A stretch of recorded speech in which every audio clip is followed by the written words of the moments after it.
السلام علیکم ناظرین، افتخار شرازی کا سلام قبول کیجیے۔ آج کی نشست میں ایک تو ذکر کریں گے ہم تحریک انصاف کی جانب سے ایک بڑا حیران کن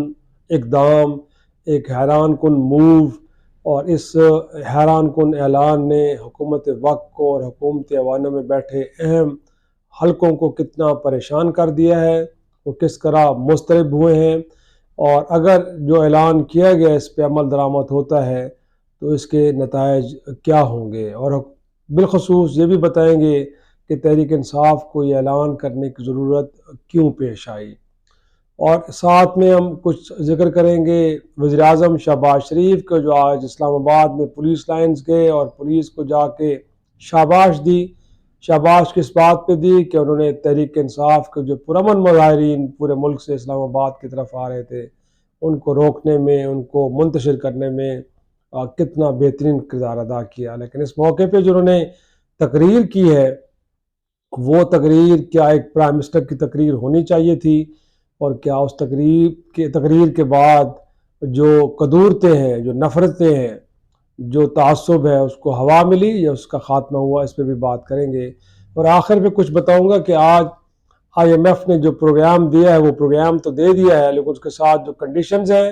ان کا بھی ذکر، اور اس سے بڑھ کے ایک عالمی ادارہ پاکستان کے اندر اس وقت حالات چل رہے ہیں ان کے بارے میں کن خدشات کا اظہار کر رہا ہے، تو وہ بھی آپ کے سامنے رکھیں گے۔ تو سب سے پہلے ذکر کرتے ہیں تحریک انصاف کی جانب سے جو حیران کن اعلان سامنے آیا، وہ ہے کہ ان کی جو سیاسی کمیٹی ہے، اس کمیٹی نے یہ اعلان کیا ہے کہ اب پنجاب بھر میں جو اگلے ہفتے مظاہرے احتجاج پلان کیا گیا تھا وہ سب کا سب منسوخ کیا جاتا ہے، اور اب ایک احتجاج ہوگا، اور وہ احتجاج ایک بار پھر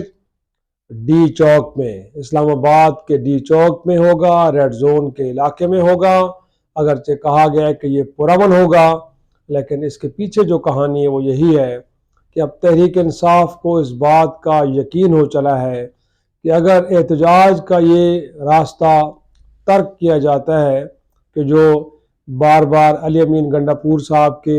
سربراہی میں افیکٹو ثابت نہیں ہوا،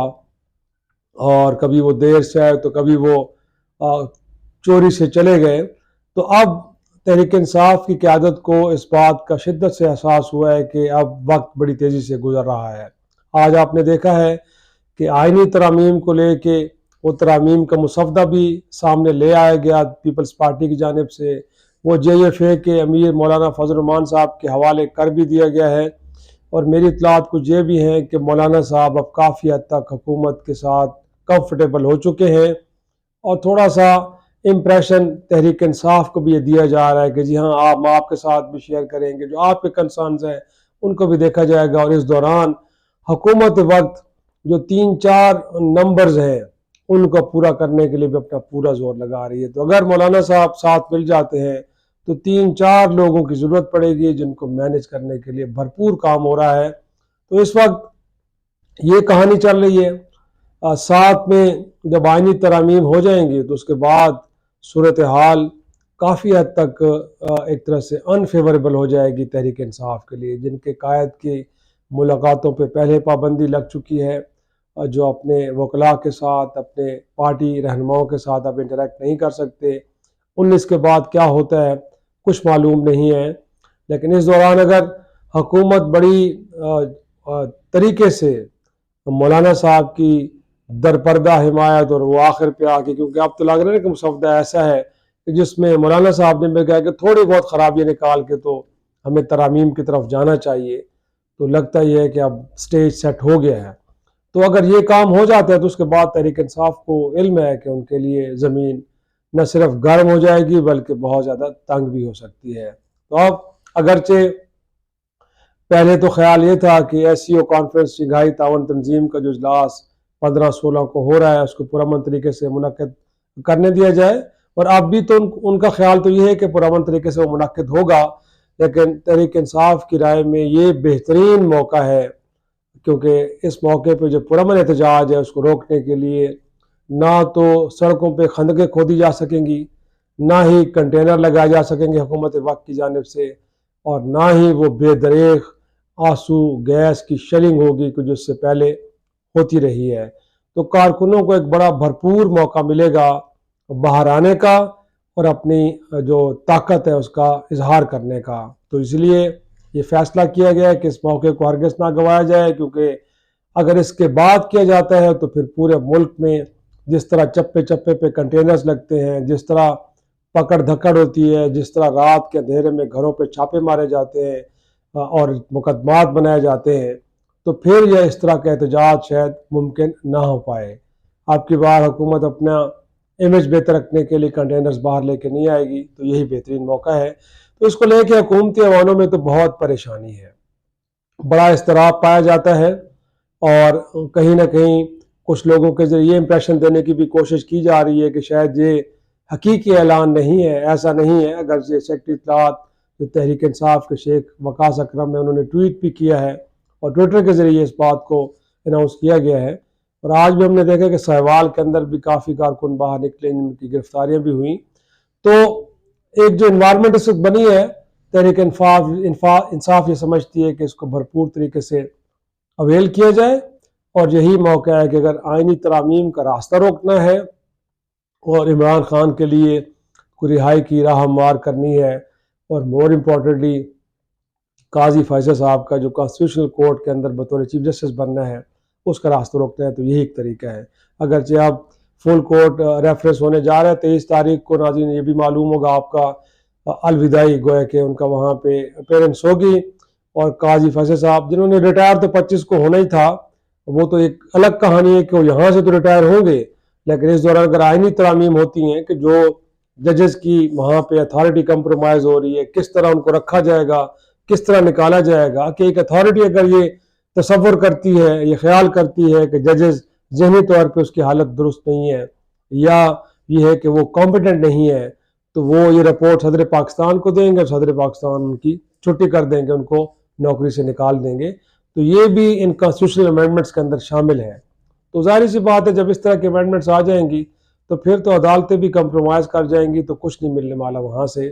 تو یہی ایک راستہ تھا جس کو اختیار کیا گیا ہے، لیکن اب دیکھنا یہ ہے کہ حکومت وقت اس پہ کیا کرتی ہے۔ جیسے میں نے کہا کہ پہلے مرحلے میں تو اس کو دبایا جا رہا ہے کہ نہ ہو، لیکن آگے چل کے اور شاید کچھ اور بھی راستے اختیار کیے جائیں، اور اس دوران کبھی، کیونکہ ابھی 2-4 دن باقی ہیں، تو اس دوران کیا میسو ایک ایکشن ہو، کریک ڈاؤن ہو تحریک انصاف کے خلاف، اور تمام قیادت کو پابندی سے حاصل کر دیا جائے، تو you can expect any thing. لیکن اس دوران آج گئے ہمارے ملک کے پرائم منسٹر پولیس لائن اسلام آباد میں، اور جو وہاں جا کے جو انہوں نے خطاب دیا ہے، گویا کہ ہم پچھلے 75 برسوں میں دیکھ چکے ہیں کہ اس ملک کے اداروں کو تو سیاسی بنا دیا گیا ہے، وہاں پہ پولیٹیکل انٹرونشنز اتنی زیادہ ہوئی کہ کچھ ادارے سفید ہاتھی بن گئے، اسٹیل مل کا ہم نے بیڑا غرق کر دیا، وہ اسٹافنگ کر کے نئے لوگوں کو سیاسی بنیادوں پہ لگا کے، پی اے اے کا ہم نے حشر کر دیا، پی ٹی سی ایل کو بلاخر ہم نے بیچ ڈالا۔ لیکن یہ کچھ اور ادارے ایسے جس میں عدلیہ بھی ہے، جس میں نیب کا ادارہ بھی ہے، اس کو بھی پولیٹیکل اس کا بھی استعمال ہوتا رہا، پولیس کا ادارہ کہ جس کو بہرحال ہمیں نیوٹرل رکھنا چاہیے، لیکن آج وہاں جا کے بھی ملک کے پرائم منسٹر نے جو سپیچ دی ہے وہ خالصتاً سیاسی سپیچ تھی، اور گویا کہ آپ جو پولیس مین ہیں اور جو فورس ہماری ان کو یہ کہہ رہے ہیں کہ جی جو آپ نے 4-5 تاریخ کو اکتوبر کو جو تحریک انصاف کے پرامن مظاہرین کے اوپر لاٹھی چارج کیا، یا ان کو روکا، یا ان کو آپ نے یہاں سے ڈسپرس کیا، وہ بڑا زبردست کیا، کیونکہ اس دن بقول پرائم منسٹر کے ایک صوبہ وفاق کے اوپر حملہ آور تھا۔ تو گویا کہ خیبر پختونخوا جہاں پہ پشتون بستے ہیں، جن کے بارے میں نواز شریف سب کبھی کہتے ہیں کہ وہ بیوقوف لوگ ہیں، جاہل ہیں، وہ سادہ لوگ ہیں، اور کبھی یہ کہا جا رہا ہے کہ وہ پشتون وفاق پہ حملہ آور ہو رہے ہیں، اور وہاں سے ایک حملہ ہوا تھا، اور اس حملے کو انہوں نے کہا ہے کہ یہ پولیس فورس نے بڑی جواں مردی کے ساتھ روکا ہے۔ تو پولیس فورس کے ذہنوں میں یہ ڈالا جا رہا ہے کہ یہ جو وہاں سے لوگ آتے ہیں وہ پرامن احتجاج کرنے نہیں آتے بلکہ حملہ آور ہوتے ہیں، تو لہٰذا حملہ آوروں کے ساتھ تو جو برتاؤ کیا جاتا ہے معلوم ہے، وہ تو دشمن ہوتے ہیں، اور دشمنوں کے ساتھ تو کبھی لاٹھی کی شکل میں اور کبھی گولی کی شکل میں ان کے ساتھ بات کی جاتی ہے۔ تو آپ نے پولیس کے ذہن میں یہ ڈال دیا کہ جو پشتون آئے تھے اٹک پل سے اس طرف سے، وہ حملہ آور تھے، وہ پرامن مظاہرین نے تھے۔ تو بڑا ایک افسوس جو میں نے بات پہلے بھی کی ہے کہ اداروں کو ہم نے سیاسی تو بنا دیا ہے، لیکن پولیس جیسے ادارے کہ جن کا کام لا اینڈ آرڈر کو مینٹین کرنا ہے، اگر وہاں ان کے ذہنوں میں بھی ہم یہ ڈالیں گے کہ جو مظاہرہ کرنے والے وہ مظاہرین نہیں بلکہ حملہ آور اور دشمن ہے، تو اس سے تو بڑے خطرناک ایک طرح سے اس کے نتائج نکلیں گے، اور اس سے تو پولیس اور زیادہ اگریسو ہوگی ایسے لوگوں سے متعلق۔ ساتھ میں آج آخر میں کچھ ذکر کرتا ہوں میں آئی ایم ایف کا، کہ آج انہوں نے پاکستان سے متعلق اپنی 300 صفحات پر مشتمل رپورٹ جاری کی ہے، اور جس میں بہت ساری چیزیں اور بیان کی ہیں۔ وہاں پہ ایک تو یہ کہا گیا ہے کہ اس ملک کے اندر کرپشن موجود ہے اور کرپشن کی سرپرستی ہو رہی ہے، لہٰذا اب وہ بیوروکریسی، وہ عناصر کہ جو ان کرپٹ پریکٹسز کے اندر انوالو ہیں، تو یو این کا جو چارٹر ہے جس کا پاکستان سگنیٹری ہے، اس کے تحت پاکستان کو ان لوگوں کے بارے میں کچھ فیصلے کرنے ہوں گے۔ بالخصوص ایک تو یہ کہ اس سے متعلق جو رپورٹ ہے جو پاکستان نے سپٹمبر میں دینی تھی نہیں دی گئی، لیکن کہا گیا ہے کہ اب مئی یا فیبرری 2025 تک ان لوگوں سے متعلق قانون سازی کی جائے کہ یہ اپنے اثاثے جس طرح ارکان پارلیمنٹ ظاہر کرتے ہیں ان کے بھی ظاہر کیے جائیں کہ اس ملک کی جو بیوروکریسی ہے وہ کتنی لوٹ مار کر رہی ہے، اس ملک نے کرپشن کا کیا بازار گرم کر رکھا ہے۔ تو انہوں نے کہا ہے کہ، اور دوسرا یہ انہوں نے کہا ہے کہ جو کسٹوڈین بنے ہوئے کرپٹ سسٹم کے ان کے خلاف بھی ایکشن ہوگا، کیونکہ وہ پارلیمان کے اندر بھی بیٹھے ہیں، وہ بیوروکریسی کے اندر موجود ہیں کہ جو سرپرستی کر رہے ہیں، اور نیب کے بارے میں بھی کہا گیا ہے کہ اس ادارے کو بھی ٹھیک کرنا ہوگا ورنہ اس ملک میں کرپشن ختم ہونے والی نہیں ہے۔ لیکن جو سب سے خطرناک بات ہے ناظرین، انہوں نے کہا کہ پاکستان نے کچھ گولز سیٹ کر دی آئی ایم ایف کے ساتھ بیٹھ کے معیشت کو ٹھیک کرنے کے حوالے سے، لیکن یہ ذہن میں رہے کہ اس وقت جو پاکستان کے اندر سیاسی اور سماجی انتشار ہے، جو ڈسٹربنس ہے، یہ ڈسٹربنس پاکستان کے تمام اس جو ایک معاشی پروگرام ہے اس کو اڑا کے رکھ سکتی ہے۔ تو آئی ایم ایف جیسے ادارے نے بھی پاکستان کے اندر سیاسی اور سماجی انتشار کو ایڈمٹ کیا ہے، اس کی نشاندہی بھی کی ہے، اور ساتھ میں اس کو پاکستان کی معیشت کے لیے سب سے بڑا خطرہ قرار دیے ہے۔ لیکن بڑی حیران کن بات ہے کہ جو آج ہمارے حکمران طبقہ کہ جو سعودی ڈیلیگیشنز کو اور باقیوں کو استقبال کر رہے ہیں اور امپریشن یہ دے رہے ہیں کہ اس ملک کے اندر سرمایہ کاری آنے جا رہی ہے، ان کو یہ سیاسی اور سماجی جو انتشار ہے کہ جو آئی ایم ایف کو نظر آ رہا ہے ان کو نظر نہیں آ رہا، اور وہ اس کو بہت بڑا بوم قرار دے رہی ہے آئی ایم ایف۔ ان کا خیال ہے کہ اگر یہ برقرار رہا تو یہ پاکستان کے معاشی جو پروگرام ہے اس کو ملیا میٹ کر دے گا، اس کے لیے سب سے بڑا خطرہ قرار دیا گیا ہے۔ بڑے سیاسی اور سماجی انتشار کو ایڈریس کرنے کے حوالے سے ابھی تک ہم نے اپنے ملک کی جو